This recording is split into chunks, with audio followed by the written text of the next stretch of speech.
भगवद गीता अध्याय 4 ज्ञान योग श्लोक 7 से 8।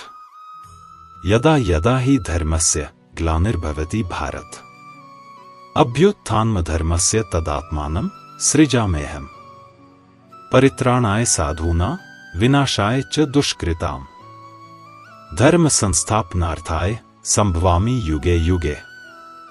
हे भारत अर्जुन, जब जब धर्म की हानि होती है और अधर्म बढ़ता है, तब तब मैं स्वयं को प्रकट करता हूं।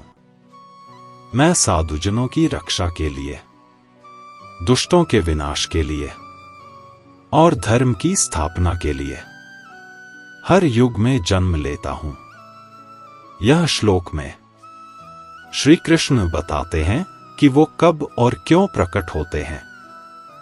वो कहते हैं, जब धर्म की हानि होती है, जब अधर्म बढ़ने लगता है, जब संसार में संतुलन बिगड़ जाता है, तब मैं आता हूं।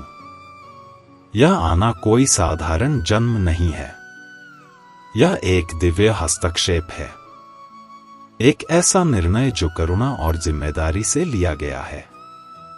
जैसे जब रोग फैलता है तो डॉक्टर आता है, जब अन्याय बढ़ता है तो न्यायाधीश आता है, उसी तरह जब संसार में अच्छाई दब जाती है और बुराई फैलने लगती है, तब श्री कृष्ण स्वयं प्रकट होते हैं।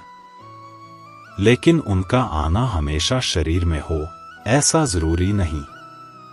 कभी वो किसी संत के रूप में आते हैं, कभी किसी विचार, किसी आंदोलन या किसी आत्मजागृति के रूप में प्रकट होते हैं। यह श्लोक एक आश्वासन है कि भगवान हमें कभी अकेला नहीं छोड़ते। वो सब कुछ देखते हैं, वो प्रतीक्षा करते हैं और जब सही समय आता है तो कार्य करते हैं। अब श्री कृष्ण यह बताते हैं कि जब वो आते हैं तो क्यों आते हैं। वो कहते हैं, मैं साधुजनों की रक्षा करता हूं, दुष्टों का विनाश करता हूं और धर्म की स्थापना करता हूं। ये तीनों कार्य साथ साथ होते हैं।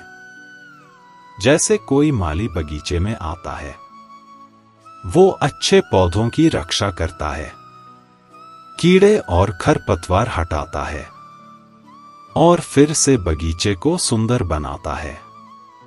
वैसे ही श्री कृष्ण संसार में संतुलन लौटाने आते हैं। वो कहते हैं, युगे युगे, यानी हर युग में मैं आता हूं।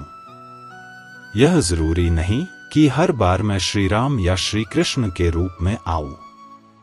मैं किसी महान आत्मा, किसी शिक्षक या किसी विचार के रूप में भी प्रकट हो सकता हूं। यह श्लोक हमें यह भरोसा देता है कि अंत में जीत धर्म की ही होती है और भगवान हर युग में हमारे साथ होते हैं।